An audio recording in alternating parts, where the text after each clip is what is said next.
Hi friends, today we are discussion about advanced accounting లో chapter అన్నమాట business acquisition and profit prior to incorporation. ఈ chapter పేరులోనే మీకు డీటెయిల్గా ఉంది. ఏమని ఉందంటే business acquisition and profit prior to incorporation. Incorporation అనే వర్డ్ ఎక్కడ వస్తుందంటే కంపెనీస్లలో వస్తుంది. అక్విజిషన్ అన్నప్పుడు ఏదైనా మీనింగ్ ఏంటంటే business acquisition and profit incorporation అంటే ఆల్రెడీ 2 బిజినెసెస్ ఉంటాయి, సేమ్ ఎగ్జిస్టింగ్ బిజినెసెస్. ఓకేనా? ఈ ఎగ్జిస్టింగ్ బిజినెస్లో ఒక బిజినెస్ వచ్చేసి నాన్ కార్పొరేట్, ఇంకో బిజినెస్ వచ్చేసి కార్పొరేట్ బిజినెస్. అంటే ఒక కంపెనీ, ఈ కంపెనీని ఎలా చెప్పబడతామంటే కంపెనీస్ యాక్ట్లో ఇది రిజిస్ట్రేషన్ అయి ఉంటుంది. ఈ కార్పొరేట్ కంపెనీ, ఈ నాన్ కార్పొరేట్ కంపెనీ, 2 కంపెనీస్ ఉంటాయి అన్నమాట. ఈ కంపెనీ వచ్చేసి కార్పొరేట్ కంపెనీ ఒక నాన్ కార్పొరేట్ కంపెనీని అక్వైర్ చేస్తుంది.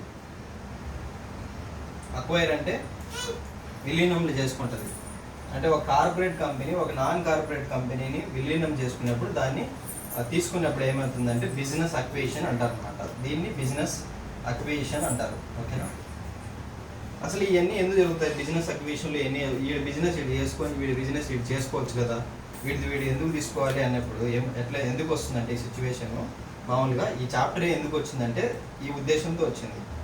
సపోజ్ ఒక నాన్ కార్పొరేట్ కంపెనీ అంటే మనం ఏమి చెప్పుకోవచ్చు అంటే సోల్ ప్రొపరేటర్షిప్, అంటే సింగిల్ ఓనర్ని సోల్ ప్రొపరేటర్షిప్ అంటాము. ఓకేనా?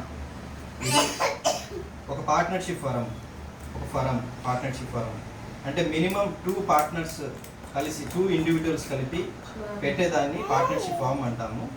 ఒక సింగిల్ ఓనర్ని ఎస్టాబ్లిష్ చేసేదాన్ని సోల్ ప్రొపరేటర్షిప్ అంటాం అనమాట. ఈ సోల్ ప్రొపరేటర్షిప్ అండ్ పార్ట్నర్షిప్ ఫామ్ని నాన్ కార్పొరేట్ కిందకి తీసుకుంటాము. కార్పొరేట్ కంపెనీ అంటే మనకు కంపెనీస్ యాక్ట్ ప్రకారము ఇన్కార్పొరేట్ అయి ఉంటుంది.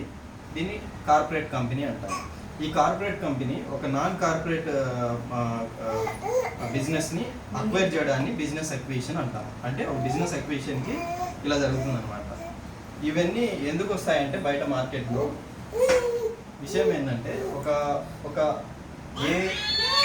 ABC అనే కంపెనీలు అనే బిజినెస్లు బయట ఉంటాయి. ఈ 3 వచ్చేసి 3 set of same group of activity చేస్తున్నాయి అన్నమాట. అంటే సిమిలర్ ఇండస్ట్రీలో ఉన్నాయి ఈ 3. ఇప్పుడు ఏదైతే ఎగ్జాంపుల్ తీసుకోవాలంటే ఇది సిమెంట్ బిజినెసే, ఇది కూడా సిమెంట్ బిజినెసే, ఇది సిమెంట్ బిజినెసే. ఓకేనా? ఈ 3 సేమ్ సిమిలర్ బిజినెస్లోనే ఉన్నాయి. ఏమవుతుందంటే ఇక్కడ ఈ కంపెనీ వచ్చేసి ధర కొద్దిగా తగ్గించి అమ్ముతుంది. ఈ కంపెనీ వచ్చేసి సపోజ్ ఈ కంపెనీ 10 రూపాయలకి అమ్ముతుంది, ఈ కంపెనీ 12కి అమ్ముతుంది, ఈ కంపెనీ 13కి అమ్ముతుంది. కానీ వాళ్ళు ప్రొడక్షన్ చేయగా ఇంత ధరకి అమ్ముతున్నారు. అంటే ఇక్కడ కొద్ది ధర తగ్గించి అమ్మడం వల్ల 12 రూపాయలు అమ్మేవాడు 13 రూపాయలు అమ్మేవాడికి లాభం ఉంటుంది. కానీ ప్రైస్ని తగ్గించుకుంటున్నాడు, ప్లస్ ప్రాఫిట్ని కూడా తగ్గించుకుంటున్నాడు. ఇండస్ట్రీలో 13 రూపాయలకి 3 కలిసి అమ్ముకోవచ్చు, కానీ వీడు సేల్స్ పెంచుకోవడం కోసం 10 రూపాయలకి డౌన్ చేసుకున్నాడు. అంటే వీడు 2 రూపాయలు ఇక్కడ 3 రూపాయలు అంటే చొప్పున డౌన్ చేసేసి ప్రైస్ని డౌన్ చేసేసి ప్రాఫిట్ని తగ్గించుకొని మార్కెట్లో తొందరగా అమ్ముకోవాలని మామూలుగా ఎక్కువగా ఇండస్ట్రీలో కొత్తగా వచ్చిన వాళ్ళు 2 పనులు చేస్తుంటారు. ఇట్లా తగ్గించుకొని అమ్మడం వల్ల ఈ మిగతా ఇతర బీసీలకి ఎఫెక్ట్ పడుతుంది అన్నమాట. ఇట్లా జరిగినప్పుడు ఏమవుతుందంటే వీళ్ళు 3 కలిసి సిండికేట్ అయ్యి ఈ 3 కలిసి ఒక మీటింగ్ పెట్టుకొని ఏం చెప్పుకుంటారంటే మనం 3 కలిపి ఒక డి అనే కంపెనీని ఎస్టాబ్లిష్ చేద్దాం. ఓకేనా? ఏబిసిని క్లోజ్ చేసేద్దాం, ఇండివిజువల్ బిజినెస్ని క్లోజ్ చేసేసి డి అనే కంపెనీని మనం ఫామ్ చేసుకుందాం అన్నప్పుడు బిజినెస్ అక్విజిషన్. దీన్ని ఏమంటామంటే అమాల్గనేషన్ అంటారు అన్నమాట. అమాల్గనేషన్ ఆఫ్ కంపెనీస్. అమాల్గనేషన్ ఆఫ్ కంపెనీ అంటే ఎగ్జిస్టింగ్లో 3 బిజినెసెస్ ఉన్నాయి. ఈ 3 బిజినెస్లు కలిపి ఒక సిండికేట్గా మారిపోయి ఒక డి అనే కంపెనీగా కొత్త కంపెనీని ఫామ్ చేసుకుంటున్నారు ఇక్కడ ఉన్న ఓనర్స్ అందరు కలిపి. ఓకే? దాన్ని అమాల్గనేషన్ ఆఫ్ కంపెనీ అంటారు. ఇలాగే ఒక ఎగ్జిస్టింగ్ కంపెనీ ఉంటుంది, ఓకేనా. ఏ అండ్ బి, ఇప్పుడు వేరే తీసుకుందాం, XYZ, ఓకేనా. ఈ XYZ వచ్చేసి, జెడ్ అనే కంపెనీ వచ్చేసి XYని కొనేస్తుంది అనమాట. అంటే ఒక మూడు ఎగ్జిస్టింగ్ బిజినెస్లు ఉన్నాయి. సేమ్ ఇక్కడ కూడా ఏంటంటే బికాజ్ ఆఫ్ ప్రొడక్షన్లో ఇప్పుడు ప్రైస్ని కంట్రోల్ చేయడం కోసము, ఓకేనా, ప్రైస్ని కంట్రోల్ చేయడం కోసము, ప్రాఫిట్ని కంట్రోల్ చేసుకోవడం కోసము, ప్రొడక్షన్ ఎకానమీగా చేసుకోవడం కోసం, ఎకనామికల్గా చేసుకోవడం కోసం, ఇలాంటి బెనిఫిట్ల కోసము ఇవి. తర్వాత దీంట్లో ఎలిమినేషన్ ఆఫ్ కాంపిటీషన్ కూడా చెప్పుకోవచ్చు. మెయిన్ అదే కదా మనం మాట్లాడింది,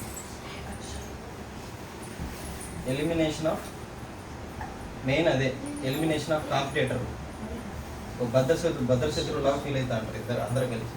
ఒక కాంపిటీషన్ని ఎలిమినేట్ చేసుకోవడం కోసము, ప్రొడక్షన్ ఎకానమీని పెంచుకోవడం కోసము, ప్రైస్ని కంట్రోల్ చేసుకోవడం కోసము.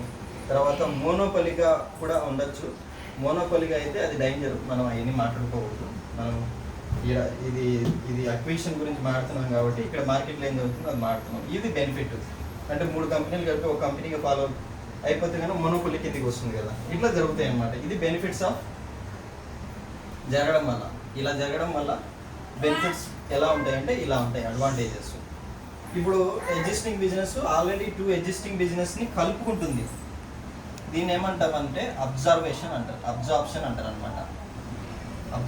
అబ్జార్ప్షన్ మీన్స్ రికవరీ కూడా అనొచ్చు. దీన్ని కాస్టింగ్లో వస్తుంది వర్డ్, రికవరీ కూడా అనొచ్చు. అంటే ఒక ఎగ్జాంపుల్ చెప్పాలంటే అబ్జార్ప్షన్కి తెలుగులో క్లారిటీగా, ఒక కప్ ఆఫ్ వాటర్ తీసుకొని మనం సాల్ట్ వేస్తే ఏమవుతుంది, దీంట్లోకి కరిగిపోయి అబ్జార్బ్ అయిపోతుంది, దీంట్లో కలిసిపోతుంది. అలాగే ఎగ్జిస్టింగ్ 3 బిజినెస్లు ఉంటాయి. ఒక బిజినెస్ ఒక 2 బిజినెస్ని కలుపుకుంటుంది, అంటే జెడ్గా ఫామ్ అవుతుంది అనమాట. ఇప్పుడు 3 బై జెడ్ అయిపోయింది. ఇప్పుడు జెడ్ అనే బిజినెస్ ఫామ్ అయిపోయింది.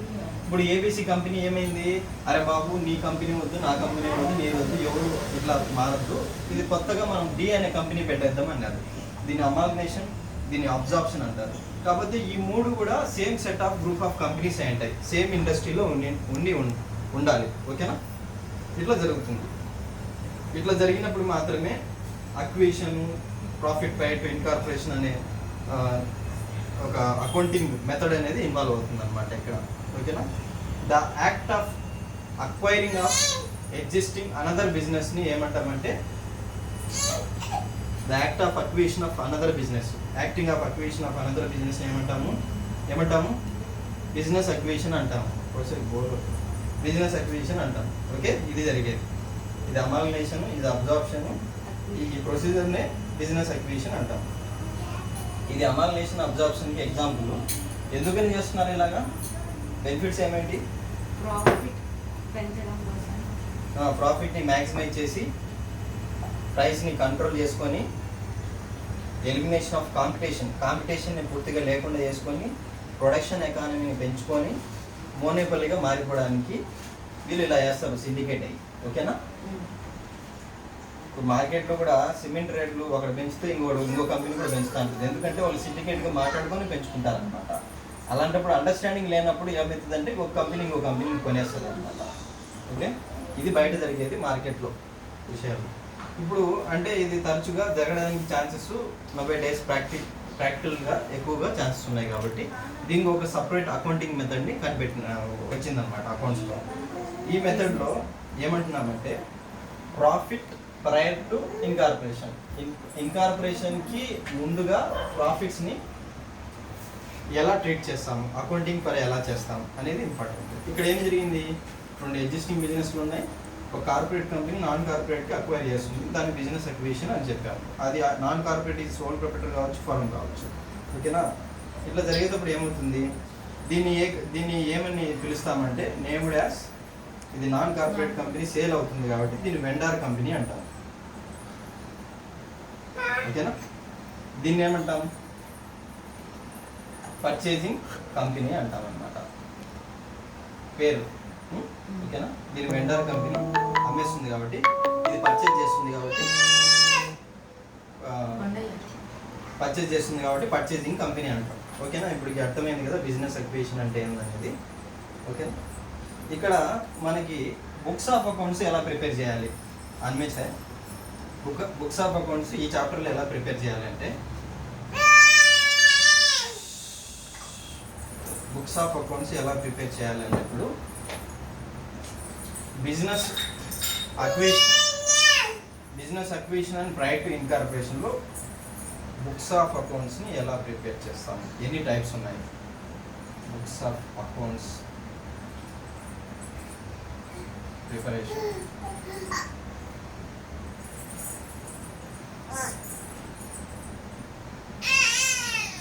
When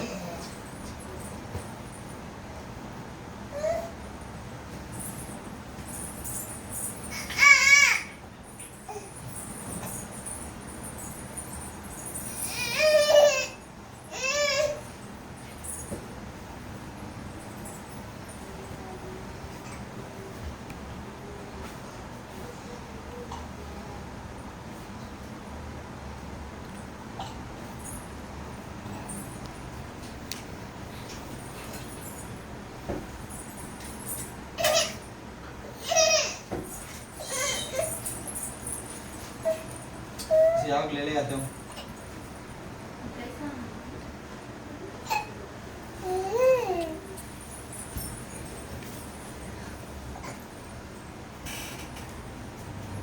ఓకే, ఈ చాప్టర్లో మనకి అన్ని అకౌంట్ ప్రతిదానికి ఒక చాప్టర్లో అకౌంటింగ్ ఫర్ చేయాలంటే కనుక మనకి బుక్స్ ఆఫ్ అకౌంట్స్ని ఎలా మెయింటైన్ చేయాలి అనేది మనకు 2 types of books of accounts ఉంటాయి. ఒకవేళ ఆఫ్టర్ అక్విజిషన్ తర్వాత మనం ఏం చేస్తామంటే new book of set of accounts అనేవి ఓపెన్ చేస్తాము. అంటే ఏ సిచ్యువేషన్లో new books of set of books of అకౌంట్స్ని మెయింటైన్ చేస్తాము, ఏ సిచ్యువేషన్లో సేమ్ బుక్స్ ఆఫ్ అకౌంట్స్ని కంటిన్యూ చేస్తాము అనేది ఇక్కడ మనము నేర్చుకోవాలి కన్ఫ్యూజ్ కాకుండా. ఇప్పుడు ఏ అనే ప్రొపరైటర్ కంపెనీ ఉంది లేదా ఫరం అనుకోండి, ఇద్దరు కలిసి ఒక పార్ట్నర్షిప్ ఫామ్ని ఎస్టాబ్లిష్ చేస్తే దాన్ని మెస్సర్స్ అంటాము. మెస్సర్స్ ఏబి అండ్ కో అని ఒకటి ఎస్టాబ్లిష్ చేశాడు, ఇది ఫరం. ఈ ఫరంని వచ్చేసి ఒక కంపెనీ అక్వైర్ చేస్తుంది అనమాట. ఈ కంపెనీ వచ్చేసి బీసీ ప్రైవేట్ లిమిటెడ్. ఓకేనా, అక్వైర్ చేసినప్పుడు ఏమవుతుందంటే దీన్ని బిజినెస్ అక్విజిషన్ అని చెప్పాను. ఓకేనా, ఈ కంపెనీని మనం ఎలా కాల్ఫర్ చేస్తామంటే దీన్ని ఏమంటామంటే వెండార్ కంపెనీ అంటాము. అమ్మేస్తుంది కాబట్టి, ఇది కొంటుంది కాబట్టి పర్చేజింగ్ కంపెనీ అంటాము అని ఇంతవరకు తెలిసింది. పర్చేజింగ్ కంపెనీ అంటాము. ఓకేనా, ఈ వెండర్ కంపెనీ అని వెండర్ అని పిలిచవచ్చు, ఎందుకంటే ఇది కంపెనీ కాదు కాబట్టి. ఇప్పుడు ఈ వెండర్ కంపెనీలో పర్చేసింగ్ కంపెనీలో బుక్స్ అనేది ఇప్పుడు ఈ ట్రీట్మెంట్కి బుక్స్ ఎలా మెయింటైన్ చేయాలన్నప్పుడు 2 సిచ్యువేషన్స్ వస్తాయి. ఒకవేళ new set of books accounts ఎప్పుడు మెయింటైన్ చేయాలి, లేదా ఎప్పుడు సేమ్ సెట్ ఆఫ్ బుక్స్ అనేది కంటిన్యూ చేయాలి అన్నప్పుడు ఇక్కడ మనకు రావాల్సిన డౌట్ ఏంటంటే, ఇక్కడ ఒక పర్చేసింగ్ కంపెనీ ఏదైతే ఉందో అది నేనేం చెప్పాను ఫస్ట్ టైం మీకు, అది ఒక కార్పొరేట్ కంపెనీ అయి ఉండాలని చెప్పాను మ్యాండేటరీగా. ఇది కార్పొరేట్ కంపెనీ అయి ఉండాలి, ఇది నాన్ కార్పొరేట్ కంపెనీ అయి ఉండాలి. కార్పొరేట్ అని తెలుసు కదా, ఒక కంపెనీస్ యాక్ట్ ప్రకారము ఇది రిజిస్ట్రేషన్ అయి చేసుకోవాలి. కంపెనీస్ యాక్ట్ ప్రకారం రిజిస్ట్రేషన్ చేసుకోవాలి. ఇక్కడ ఏమవుతుందంటే ఒక కంపెనీ ఇంకో కంపెనీ అక్వైర్ చేసిన తర్వాత ఈ కంపెనీస్ యాక్ట్లో రిజిస్ట్రేషన్ చేయడానికి కొన్ని రోజులు టైం పడుతుంది అనమాట. కొన్ని రోజులు టైం పడుతుంది. ఆ టైం పట్టే లోపల మనం బిజినెస్ అయితే ఆపలేం కదా, కంటిన్యూ చేసుకోవాల్సిందే. బిజినెస్ ఆపలేం, కంటిన్యూ చేయాల్సిందే. కాబట్టి ఆ సిచ్యువేషన్ని మనం ఏమంటామంటే same set of books of accounts are continue అంటాం. అంటే ఈ BC limited private limited company commencement of business అంటే ఒక సర్టిఫికెట్, ఇన్కార్పొరేషన్ ఆఫ్ సర్టిఫికెట్ తెచ్చుకునేంత వరకు, గెట్టింగ్ ఆఫ్ ఇన్కార్పొరేషన్ సర్టిఫికెట్ వరకు కొంత టైం పడుతుంది. ఓకేనా, ఆ టైం ఏదైతే ఉందో ప్రయర్ టు ఇన్కార్పొరేషన్ అంటాం దాన్ని. అంటే ఒక కంపెనీ ఏదైతే ఉందో దీంతో కలిసిపోయిన తర్వాత అప్లై చేసి ఒక కంపెనీస్ యాక్ట్లో రిజిస్ట్రేషన్ పొందే వరకు ఏదైతే టైం ఉందో దాన్ని ప్రయర్ టు ఇన్కార్పొరేషన్ అంటారు. ఆ ముందుగా ఏదైతే ప్రయర్ టు ఇన్కార్పొరేషన్ ముందు ఏదైతే కొన్ని మనం ఎక్స్పెన్సెస్ కానీ లైబిలిటీస్ కానీ పర్చేస్ కానీ మీట్ అయి ఉంటామో వాటిని ఏమంటామంటే ప్రైవేట్ ఇన్కార్పొరేషన్ జరిగే కొన్ని ఎక్స్పెండిచర్స్ ఇన్కమ్స్ని ఎలా మనం అకౌంటింగ్ ఫర్ చేసుకోవాలి. ప్రతిదానికి అకౌంటింగ్ ఫర్ ఉంటుంది. అది కాక ఇది ఫామ్ అయ్యేది కంపెనీ ప్రతిది కూడా ఖచ్చితంగా ఎవ్రీ ₹1 కూడా అకౌంటింగ్ ఫర్ చేయాలి యాజ్ పర్ మెటీరియాలిటీ కాన్సెప్ట్ ప్రకారం. కాబట్టి ఇప్పుడు ఇది ఏదైతే ఉందో ఈ బీసీ కో లిమిటెడ్ ఫామ్కి అన్నీ వచ్చేసి వీటిని ఏమవుతుంది, ఈ కంపెనీ టేక్ ఓవర్ చేసుకుంటుంది, అక్విజిషన్ చేసుకుంటుంది. అక్విజిషన్ చేసేటప్పుడు బీసీ లిమిటెడ్ యొక్క లాస్ట్ బ్యాలెన్స్ షీట్ ఏదైతే ఉందో బ్యాలెన్స్ షీట్ అండ్ ఫైనాన్షియల్ స్టేట్మెంట్స్ని ఇది స్టడీ చేస్తుంది. ఓకేనా, బీసీ ప్రైవేట్ లిమిటెడ్ స్టడీ చేసినప్పుడు దీని బ్యాలెన్స్ షీట్లో అసెట్స్ ఎంత ఉన్నాయి, లైబిలిటీస్ ఎంత ఉన్నాయి, ఇవన్నీ చూస్తారనమాట. అది వేరే విషయం. ఇక్కడ ఏంటంటే ఇక్కడ ఏమవుతుంది, ఈ ప్రైవేట్ ఇన్కార్పొరేషన్లో same books of accounts continue అవుతున్నాయి. ఇక్కడ new set of books of accounts ఎప్పుడు వస్తున్నాయి, ఆఫ్టర్ ఇన్కార్పొరేషన్ ఆఫ్ కంపెనీగా పూర్తిగా ఎప్పుడైతే మారుతుందో దీంతో కలుపుకొని అప్పుడు new set of books of accounts form అవుతాయి. లేదా అంతకుముందు అంతా ఏమవుతుంది, సేమ్ బుక్స్ ఆఫ్ అకౌంట్స్ని దీని యొక్క సేమ్ బుక్స్ ఆఫ్ అకౌంట్స్ని కంటిన్యూ చేయాల్సి వస్తుంది. ఈ ప్రొసీజర్లో మనకు ఎట్లా ఇది అవుతుందంటే, ఇప్పుడు ఈ ప్రొసీజర్లో ఏం జరుగుతుందంటే, ఇప్పుడు ఏబీసీకి సంబంధించిన యొక్క అసెట్స్ని లైబిలిటీస్ని అన్నింటినీ బ్యాలెన్స్ షీట్లో ఏ కాన్సెప్ట్ ప్రకారం ఉంటాయి. వీటిలలో బ్యాలెన్స్ షీట్లలో వాల్యూస్ ఏ కాన్సెప్ట్ ఇన్వాల్వ్ అవుతుంది, ఇక్కడ హిస్టారికల్ కాన్సెప్ట్ ఏంటారు. హిస్టారికల్ కాన్సెప్ట్ అంటే ఆ రోజుటికి కొన్న వాల్యూకి మాత్రమే మనం అది కంటిన్యూగా చూపిస్తుంటాం ఆఫ్టర్ డిప్రిషియేషన్ తీసేగా బుక్ వాల్యూస్కి. వీటన్నిటిని మనం అమ్మేటప్పుడు ఏం చేస్తామంటే ఇప్పుడు వాల్యుయేషన్ చేస్తామన్నమాట. ఇవన్నీ జరిగేటి విషయాలు ఇవన్నీ ముఖ్యంగా వీళ్ళిద్దరూ ఈ కంపెనీని వాల్యూ చేయాలంటే ఏం చేస్తామంటే వీళ్ళిద్దరూ కూర్చొని మాట్లాడుకుంటారు. ఓకేనా, first BC limited and ABC and co Messrs ABC and co వీళ్ళిద్దరు కూర్చొని మాట్లాడుకునేటప్పుడు ఏమంటారంటే వీళ్ళిద్దరికి గొడవ రావచ్చు. అంటే ఇతను ఫిక్స్ చేసిన ప్రైస్ పర్చేస్ కన్సిడరేషన్ అంటారు, ఇతను ఒప్పుకోవచ్చు. అప్పుడు ఏం జరుగుతుందంటే ఒప్పుకున్నప్పుడు ఒక absolute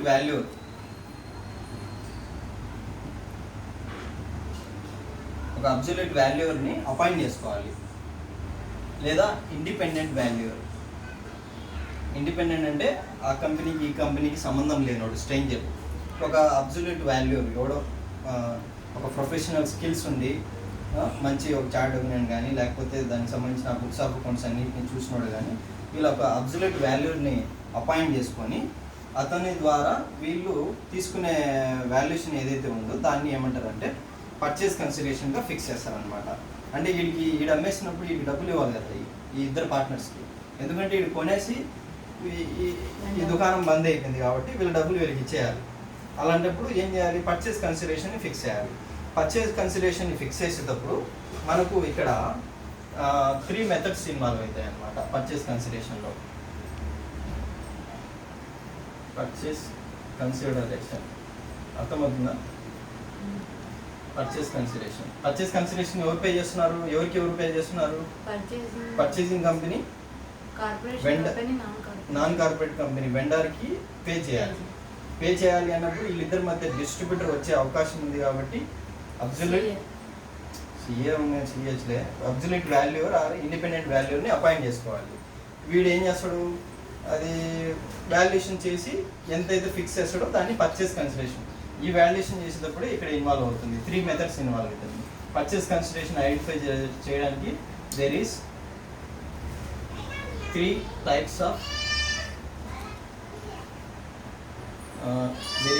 types of purchase consideration methods ఉన్నాయి. First one is lump sum method,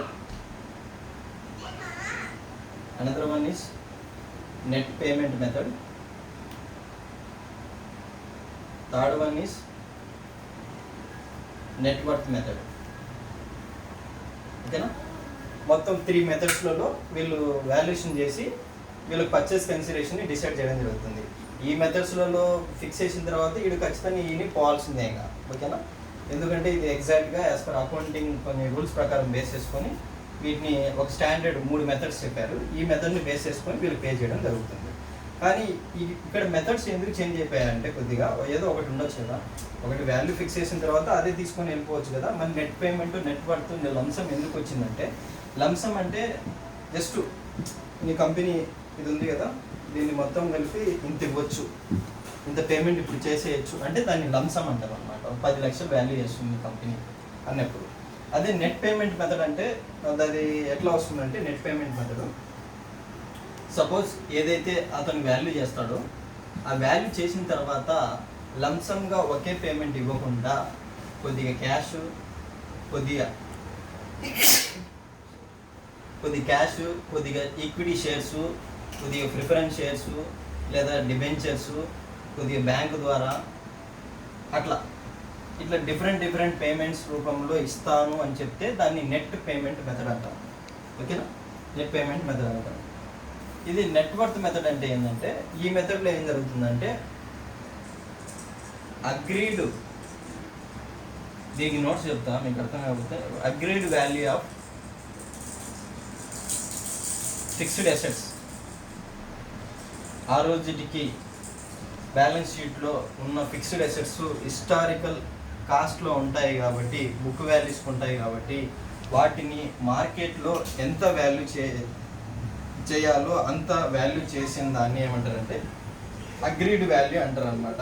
ఇతను కూడా చెప్తారు అంటే ఆ రోజుకి ఆ వాల్యూ అయితే అగ్రీ చేయొచ్చు, అది మార్కెట్లో ఎంతైతే ఉందో ఆ వాల్యూ అనమాట. మైనస్ ఇంకా రివర్స్లో ఏమంటారు, ఇంకా దీంట్లోంచి ఏం తీసేస్తారు, whole agreed value of fixed asset minus agreed value of fixed asset minus agreed value of S liabilities. అప్పుడు ఏమొస్తుంది మనకి, నెట్ వర్త్ వస్తుంది. ఇది 3 టైప్స్ ఆఫ్ మెథడ్స్, ఓకేనా. అర్థమైందా ఏం చెప్పాను? బిజినెస్ అక్విజిషన్ అంటే ఒక నాన్ కార్పొరేట్ కంపెనీ ఒక కార్పొరేట్ కంపెనీ అక్వైర్ చేస్తుంది. Benefits of advantage of business acquisition ఎందుకు చేస్తారంటే చెప్పాను, కాంపిటీషన్ని అవాయిడ్ చేయడం కోసం, elimination of competition, price control, profit maximization, monopoly, production ఎకానమీని పెంచుకోవడం కోసం, వీటన్నిటి కోసం చేస్తాం అన్నమాట, ఓకేనా. ఇట్లా చేసినప్పుడు ఒకవేళ ఇది సెటిల్మెంట్ చేసేటప్పుడు ఏదైతే దాన్ని అమౌంట్ని ఫిక్స్ చేస్తామో దాన్ని పర్చేస్ కన్సిడరేషన్ అంటారు. ఈ పర్చేస్ కన్సిడరేషన్ని వీళ్ళిద్దరి మధ్య ఆర్బిట్రేషన్ డిస్ట్రిబ్యూషన్ వచ్చినప్పుడు ఒక అబ్సల్యూట్ వాల్యూని అపాయింట్ చేసుకొని, డిపెండెంట్ కాకుండా ఇండిపెండెంట్ వాల్యూని అపాయింట్ చేసుకొని వాడి ద్వారా ఈ 3 మెథడ్స్లో పర్చేస్ కన్సిడరేషన్ ఫిక్స్ చేసి పే చేయడం జరుగుతుంది. ఇప్పుడు పే చేసేటప్పుడు ఎంట్రీస్ ఎలా వస్తాయి అర్థమవుతుంది కదా.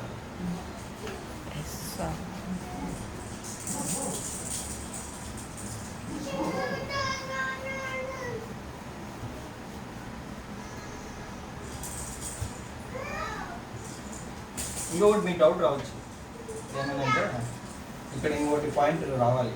ఏం పాయింట్ అంటే, ఇక్కడ వెండర్ బిజినెస్ ఏదైతే ఉందో దీన్ని ఒక కార్పొరేట్ కంపెనీ కొంటుంది, అంటే పర్చేసింగ్ కంపెనీ. ఈ కంపెనీ ఒకవేళ ఎంత వాల్యూ చేసినా అగ్రీడ్ వాల్యూ 3 మెథడ్స్లో ఏదైతే నేను చెప్పినానో మొత్తం చేసిందనమాట. వాల్యూ చేసిన తర్వాత ఒకవేళ వీళ్ళు ఇచ్చే పేమెంట్ వీళ్ళ బ్యాలెన్స్ షీట్లో ఉన్న నెట్వర్క్ అంటే ఆల్ అసెట్స్ మైనస్ లయబిలిటీస్ తీసేగా ఏదైతే వాల్యూ వచ్చిందో, నెట్వర్క్ అంటే difference agreed value of assets minus agreed value of liabilities తీసేగా నెట్వర్క్ అని చెప్పాం. దీనికంటే వాళ్ళకు purchase consideration is more than net worth value ఇలా పే చేస్తే ఎవరికి నష్టం, ఎవరికి లాభం? వెండర్కి నష్టమా, లాభం? ఎందుకని అంటే వాళ్ళకి ఏం లాస్ కాదు. అర్థం కాదు. వీడిది agreed value of assets minus agreed value of liability తీసేయగా నెట్ వర్త్ ఏదైతే అమౌంట్ వచ్చిందో దీనికంటే ఎక్కువగా పర్చేసింగ్ కంపెనీ ఇస్తే వెండర్ కంపెనీకి లాభమా నష్టమా? లాభమే. వీటికి ఏమైంది? నష్టం. ఈ నష్టాన్ని నష్టంగా రాసుకోగరా బాబు, దీన్ని గుడ్ విల్గా రాసుకో అని చెప్తారనమాట. ఇది కష్టపడినాడు, ఇంత ఇంత డెవలప్ చేసుకుని దీని బిజినెస్ని ఇది వరకు తీసుకొచ్చారు కాబట్టి ఈ పేమెంట్ ఏదైతే నువ్వు ఎక్సెస్గా ఇస్తున్నావో ఆ పేమెంట్ని గుడ్ విల్గా తీసుకోవాలి. సరే, కొత్త కంపెనీ గుడ్ విల్గా తీసుకునేది ఎవరు?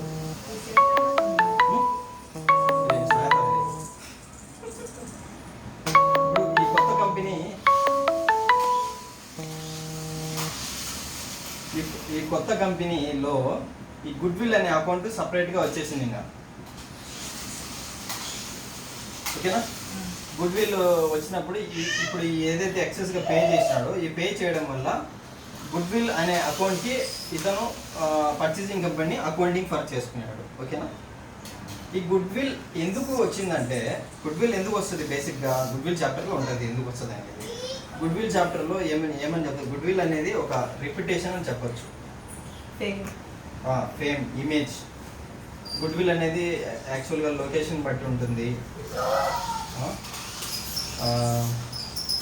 ఒక పార్ట్నర్స్ యొక్క స్టెబిలిటీ బట్టి ఉంటుంది,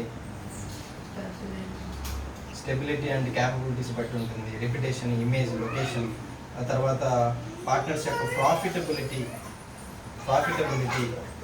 అంటే వాళ్ళు అమ్ముకోకపోయినా ఇంకా ఫ్యూచర్లో కంటిన్యూ అయినా కానీ భయంకరంగా ప్రాఫిట్ వస్తాయి ఇలా, దాన్ని ప్రాఫిటబిలిటీ అంటాం అనమాట. ఇలా దీన్ని బేస్ చేసుకొని వీళ్ళకి గుడ్ విల్ అనేది ఫిక్స్ అవుతుంది అనమాట. అందువల్లనే ఇక్కడ ఎక్స్ట్రా పేమెంట్ వెళ్ళిపోయింది. ఓకేనా? ఈ గుడ్ విల్ వీళ్ళ ట్రీట్మెంట్ ఏముంటుందంటే, ఈ గుడ్ విల్ ఏం చేస్తారంటే రైట్ ఆఫ్ చేసుకుంటూ పోతారు. ఒకే ఇయర్లో చేయలేరు కాబట్టి రైట్ ఆఫ్ ఎవ్రీ ఇయర్ ఏం చేస్తారంటే ఒక 20 సంవత్సరాలు లేదా 30 సంవత్సరాలకి ఆ రైట్ ఆఫ్ని చేసుకుంటూ పోతుంటారు పిఎండ్ఎల్లో. ఓకేనా? అట్లా కవర్ అయిపోతుంది, రైట్ ఆఫ్ అవుతుంది. ఇది ట్రీట్మెంట్ ఏది పర్చేసింగ్ కంపెనీ. ఒకవేళ వెండర్ కంపెనీకి ఇచ్చే పర్చేస్ కన్సిడరేషన్ ఎట్లా ఉందంటే, purchase consideration is less than net worth. Recording ఏదో ఉంది, purchase consideration less than the net worth. అప్పుడు ఏమవుతుంది? వీడికి లాసా? వీడికి ఏమవుతుంది?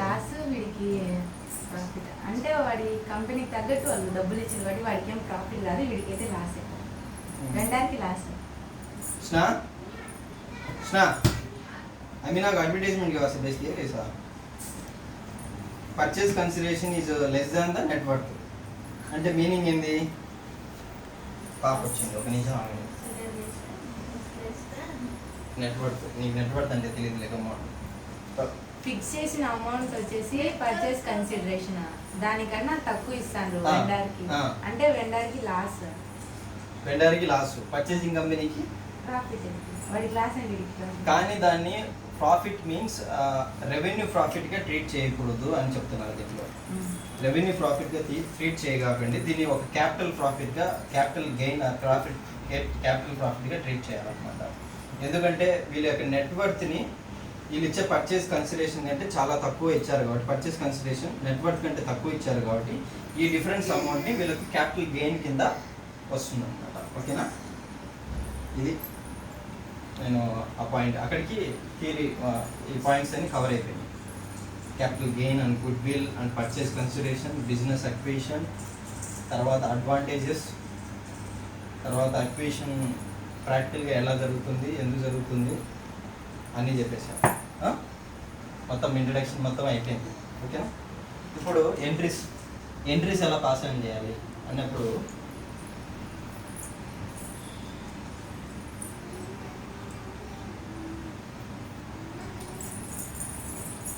ఏం చెప్పాను? ద అకౌంటింగ్ ట్రాన్సాక్షన్స్ ఇన్వాల్వ్ అవుతాయి కదా దీంట్లో. ఇన్ డిఫాల్ట్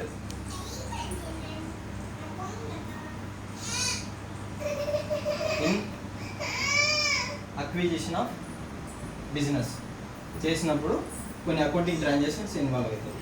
అవి 2 types అని చెప్పాను. ఆ 2 typesలో when new set of new set of books of అకౌంట్స్కి అండ్ సేమ్ సెట్ ఇంకోటి same set of books of accounts. Continue అని చెప్పాలి. కంటిన్యూ ఇది ఎప్పుడు అవుతుంది? కార్పొరేట్ కంపెనీ ఒకవేళ ఇన్కార్పొరేషన్ సర్టిఫికేట్ ఇంకా తెచ్చుకునేంత వరకు ఇది ఇన్వాల్వ్ అవుతుంది. Same set of books continue. New set of books అనేది మనము ఇది మెయింటైన్ చేయాలి. బుక్స్ ఆఫ్ అకౌంట్స్ని మెయింటైన్ చేయాలి. ఇక్కడ purchase consideration purchasing company vendor company pay చేస్తుంది. పే చేసినప్పుడు పెళ్ళికి భోజనం పోయినప్పుడు ఫస్ట్ బెంచ్లో కూర్చోబెట్టి ఇస్తరాకు పెట్టాలి. వీడికి ఇస్తరాకు పెట్టేటప్పుడు ఏం చేయాలంటే డ్యూ ఎంట్రీ రాయాలి. డ్యూ ఎంట్రీ రాసేటప్పుడు ఏమని రాస్తామంటే ఫలానా వెండర్ కంపెనీకి మేము బాకీ ఉన్నాము అని రాయాలి. అప్పుడు ఏం రాయాలి? వెండర్ క్లోజ్ చేసినావా? డ్యూ ఎంట్రీ రాయమంటే వెండర్ని క్లోజ్ చేయకూడదు. వాడికి బాకీ ఉన్నాం కాబట్టి మనం వాడికి పర్చేస్ కన్సిడరేషన్ ఇవ్వాలి కాబట్టి టు వెండర్ అని రాసుకోవాలి. ఫస్ట్ డ్యూ ఎంట్రీ రాసుకోవాలి. డ్యూ ఎంట్రీ రాసేటప్పుడు purchase consideration account data to vendor account, ఇది డ్యూ ఎంట్రీ. ఇప్పుడు ఈ ఎవరి బుక్స్లో రాసుకుంటున్నాను? పర్చేసింగ్ కంపెనీ, అది మర్చిపోకండి. In the books of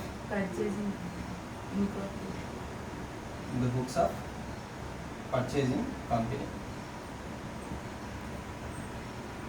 in the books of purchasing కంపెనీలో ఫలానా వెండర్కి మనం ఇవ్వాలి, పర్చేస్ కన్సిడరేషన్ ఇవ్వాలని చెప్పేసి ఒక డ్యూ ఎంట్రీ రాసుకున్నాం. తర్వాత డ్యూ ఎంట్రీ రాసిన తర్వాత నెక్స్ట్ ఎంట్రీ ఏంటంటే ఒక అబ్జల్యూట్ వాల్యూరు ఇండిపెండెంట్ వాల్యూర్ వచ్చి ఏం చేస్తాడు? ఎసెట్స్ అన్నింటినీ వాల్యూ చేస్తాడు. అగ్రీడ్ వాల్యూ చేసినప్పుడు ఆల్ स्टॉप